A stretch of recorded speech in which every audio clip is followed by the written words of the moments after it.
এখনো দোলাচলে ডাকসুর নবনির্বাচিত ভিপি নুরুল হক নূর সিদ্ধান্ত নিতে পারেননি কার্যকরী কমিটির প্রথম বৈঠকে যোগ দেওয়ার বিষয়ে। প্রশাসন বলছে পরপর ৩ বৈঠকে অনুপস্থিত থাকলে নিয়ম অনুযায়ী পদটি শূন্য হয়ে যাবে।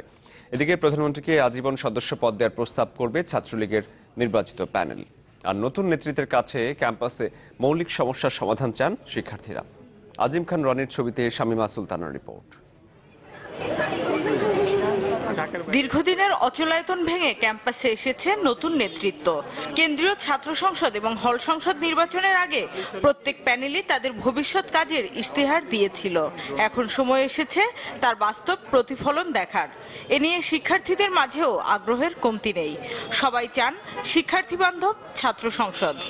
অনেক সমস্যাগুলো যেন তারা টিচারদের কাছে সেভাবে তুলে ধরতে পারে, তারা স্টুডেন্টদের জায়গা থেকে তাদের নিডগুলো তুলে ধরতে পারবেন। প্রথমত প্রত্যাশা থাকবে পরিবেশ শান্তিপূর্ণ থাকা, ক্যাম্পাসের বহিরাগত আগমন থেকে মুক্ত ক্যাম্পাস চাই। ছাত্রলীগ মনোনীত প্যানেলে নির্বাচিত এজিএস বলেছেন, প্রথম বৈঠকে প্রধানমন্ত্রীকে আজীবন সদস্যপদ দেয়া সহ আরও কিছু প্রস্তাবনা তুলে ধরা হবে।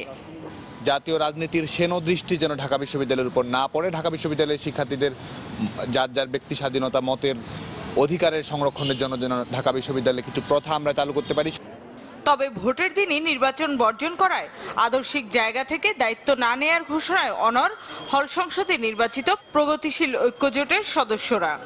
তো আমরা ঘোষণা দিয়েছি নির্বাচন বর্জন এবং সেই নির্বাচন বর্জনই, এবং আমার আদর্শের দিক থেকে আমি কোনো সভাতেও যাব না এবং শপথ গ্রহণও করব না।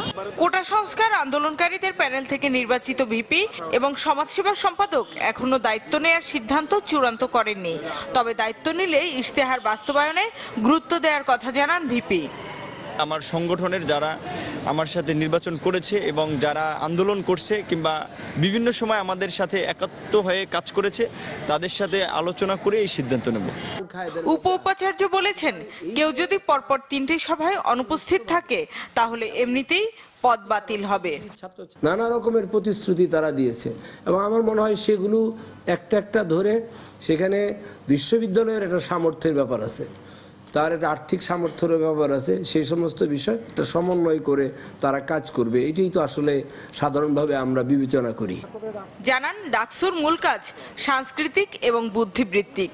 তবুও ছাত্র সংসদ সচল হলে ক্যাম্পাসে তৈরি হবে এক নতুন ধারা।